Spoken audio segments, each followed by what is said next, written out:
Om Namo Bhagavate Vasudevaya.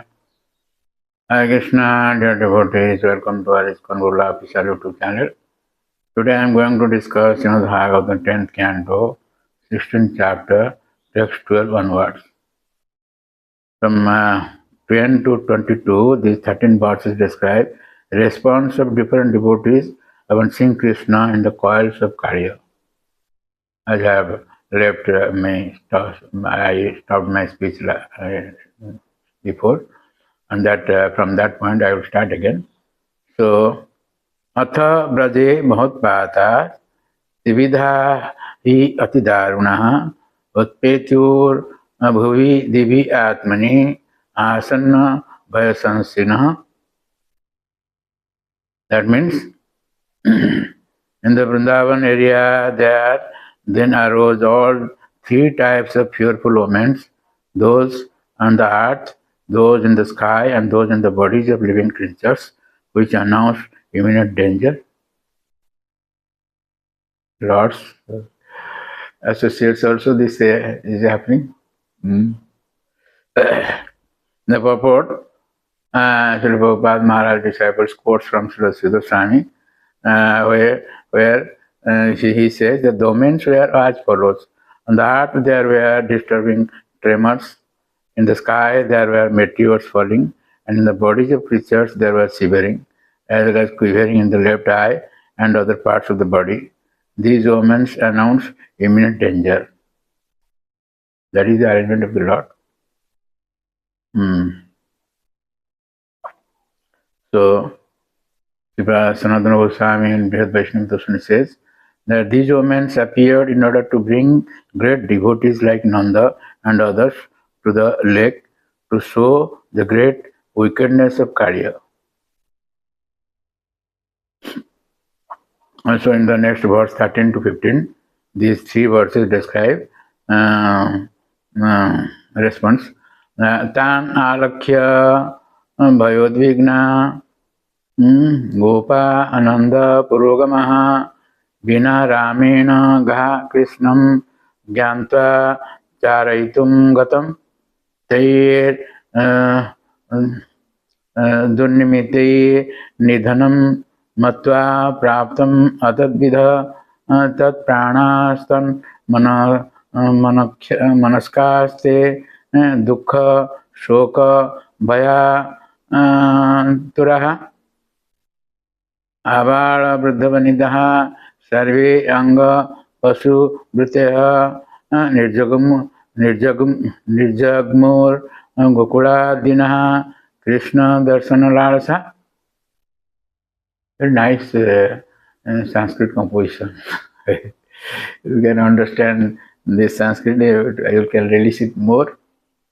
So its meaning is like this, that seeing the inauspicious omens, Nanda Maharaj and the other cowherd men were fearful, but they knew that Krishna had gone to herd the cows that day without his elder brother Balaram, because they had dedicated their minds to Krishna, accepting him as their very life. They were unaware of his great power and opulence. Thus they concluded that the inauspicious omens indicated he had met with death, Nidhanam, which is also another meaning. So, and they were overwhelmed with a grief, lamentation and fear. All the inhabitants of Vrindavan, including the children, women and elderly persons, thought of Krishna just as a cow thinks of her helpless young calf, and thus these poor suffering people rushed out of the village intent upon finding him. So in the purport, Srila Vishnu Thakur says that seeing the inauspicious omens, Nanda Maharaj and other inhabitants rushed out of the village of Gokula. This is described in three verses. Observing the omens, the Brajavasis thought Krishna had died, Nidhanam Matva. But how can God die? The word Nidhanam also means a great treasure, Dhana, Itarang Dhana, treasure. Now, indeed, Krishna had obtained the great treasure of a joyful sport in the Jamuna. The Brajavasis were behaving just as an affectionate cow does toward her calf.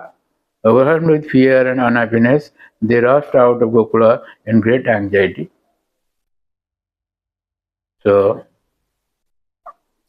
Jiva Goswami in Kama Sandarbha says, Logu Vaishnava Darshan says, disaster could not happen in Balaram if Balaram were present, since he was capable, affectionate and profound, and always occupied with helping Krishna.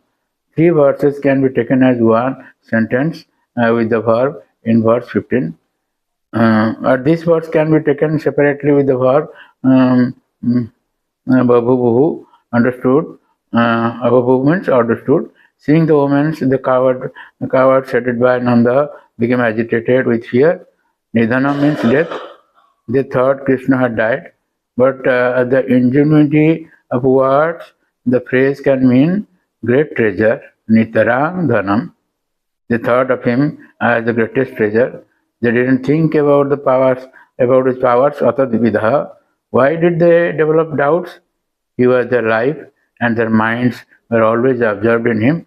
And they were famous for their complete dedication to him alone. Because of their natural affection, they lost their intelligence and became like animals. They became greedy to see Krishna, who attracts everyone's heart. Where is he? How is he? Or by their very nature, they were greedy to see him. In this way, I would like to speak the next verse, that is verse 16. तां तथा कातरान् वीक्ष्य भगवान् माधवो बलः प्रहस्य किञ्चिन्नुवाच प्रभावज्ञो अनुजस्य सह. That means the Supreme Lord Balaram, the master of all transcendental knowledge, smiled and said nothing when he saw the residents of Vrindavan in such distress, since he understood the extraordinary power of his younger brother. He was simply smiling. Then the purport, Srila Prabhupada Maharaj disciples say that the Balaram in the plenary expansion of Lord Krishna and is thus not different from him. They are in fact the same absolute truth manifest in separate forms. According to Srila Vishnu Jagat Thakur, Lord Balaram was laughing because he thought Krishna never cared to play with me in my form of Sesanaga. But how he is playing with this ordinary mundane snake named Kalya? The question may arise as to why Krishna and Balaram allowed their loving devotees to suffer such great anguish during Krishna's temporary imprisonment within the coils of Kalya. It must be remembered that because the inhabitants of Vrindavan were completely liberated souls, they didn't experience material emotions.